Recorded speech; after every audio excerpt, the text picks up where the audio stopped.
All right, just wrapping up day 2 of the October Dismantling White Supremacy Culture in Schools workshop. And I just want to share a couple reflections on my drive home. One, this continues to be an amazing collection and convening of people,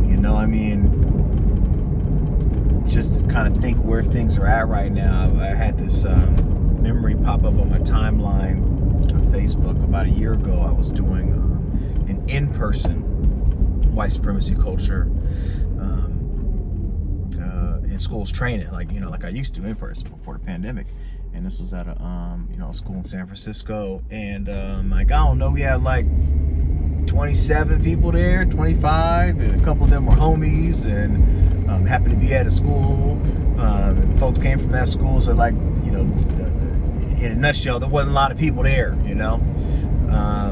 but it happened, and that literally was 1 year ago, right? And before that, I had done the first kind of full day first full day version of it in June of 2019, and then I did a training for High Tech High in September, and then this training in November.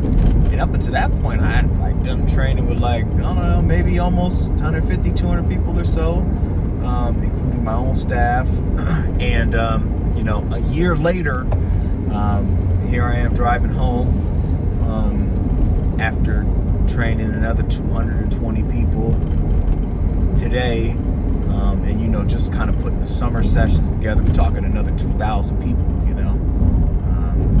so plus different events and smaller workshops and some keynote presentations and whatnot. I was doing some math in my mind at some point. At this point, I've shared this information and did a version of the workshop presentation of this material with damn near 3,000 people, which is crazy.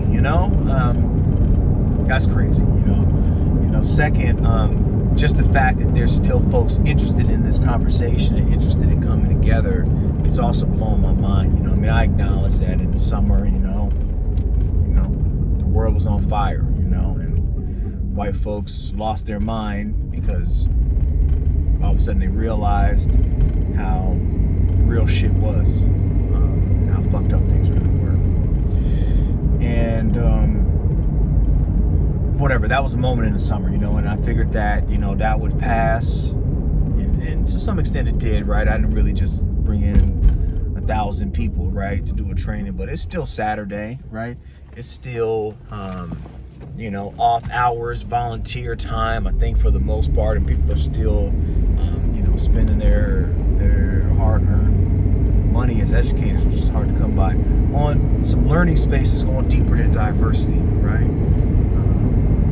More explicit than some of the other stuff we're talking about. So the fact that there were still 200-some people up in there trying to get busy for 9-some hours and then staying after for another 30 minutes to an hour just to debrief and talk shop and Q&A. It's amazing, I'm so appreciative of people who sign up to try to do this work, and I know there's lots of folks out there doing this work. I'm trying to be someone who's trying to put my spin on it and share my perspective, and I didn't create the idea of white supremacy culture or racial equity work or whatever, but I can say some things about the things that I've experienced and learned. So to be able to continue to open up space for folks, hold that space, give a couple frameworks, a couple prompts, keep the party going, it's beautiful, I definitely consider it an honor and a blessing that I get to spend some of my time doing it, Can't really beat it. So another thing, as I reflect and now kind of just go on to think out loud debrief mode, been doing more and more racial affinity space in trainings, and I've been building in more of that time, more of that medium, more of that vehicle into the learning time. And I've been seeing it has some serious merit. And the more I do it, the more powerful it is, and the more I explain it, so people know what they're doing, the better, right? And I'm hoping that this training that me and Jen are putting together for December goes deeper into, the what, the why, and the how of racial affinity. But for me, I'm just also learning as a designer and a facilitator just how to use it and what works, what didn't work. This time, we decided to break into cultural caucuses, thanks to Jose Garcia, one of my mentors and colleagues, who was suggesting that idea a while back. And actually Gina this time said, hey, people were saying they were asking for it or whatever. I can't remember exactly what she said, but she said we should do cultural caucuses. And we did. And we allowed people to break out into however they identified, whether that was Asian or Pacific Islander or Indigenous or Black or Caribbean. And we let people talk with the people who they share racial or cultural affinity with. And they did. And I felt like that was powerful. This time we had a lot more time for white folks to work out some of this stuff with white folks. I felt like that was real positive too. So that's definitely one learning that I realized is good. I've been doing a lot more time for people to kind of breathe and think and process and share and pair share and write. I definitely have been appreciating that and feeling out when the right time is to allow people to process, right? I mean, we definitely know in learning theory, whether that's student learning or adult learning theory, that you can only have attention for about as many years on the earth as you are. I'm sure there's some sort of upper limit. I think 50-year-old people want to listen for 50 minutes before they get to talk, but something like 15, 20 minutes, we'll say probably 10. But that's been pretty helpful to have give people time to do that. It's also, I wish that some of these virtual platforms allowed for smaller groupings, at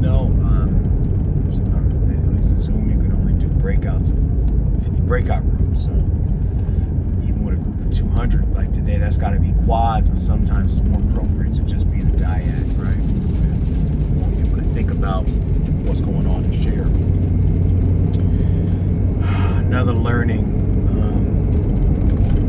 people are running into the same obstacles because they're working in the same system. But the more I hear teams work, and the questions teams have, and also the questions individuals have about what do I do now, where do I start, and what about this, what about that, there's so many patterns, in racial equity change. Dealing with resistance, getting clear on the vision. What do you start with? What's the larger plan?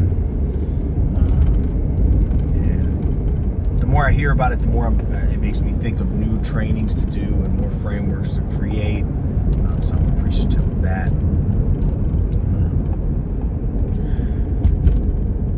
Also, now that I get more experience working with folks across the country, I'm getting more outside of this bubble that I'm in the Bay Area and in public urban schools here, where the kids are of color and a lot of the community is of color, and to a certain extent some or many of the educators are of color too.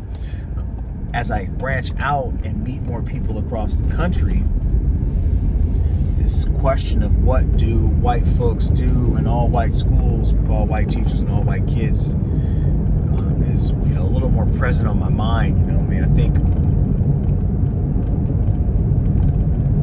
to the most extent white people need to figure that shit out, right? For sure. But I do think that white folks need some guidance, because if you're at a school and it's just you, if you're at a school and it's just white folks, you may not have anybody to talk to. You may not know necessarily where to start. So I do think folks of color have some ideas about where to end up. Now, folks know their context. With this question of what do I do with my all-white kids, my all-white staff, to be anti-racist and center blackness or center BIPOC voices. I mean, that's a stretch, you know. It's a stretch intellectually. It could be a stretch logistically, right? Physically, to do that. But I mean, if we had a good enough answer for that shit, you know, there'd be a whole lot of schools and a whole lot of white people that would be getting a more formative upbringing and more formative education, and maybe a more anti-racist one.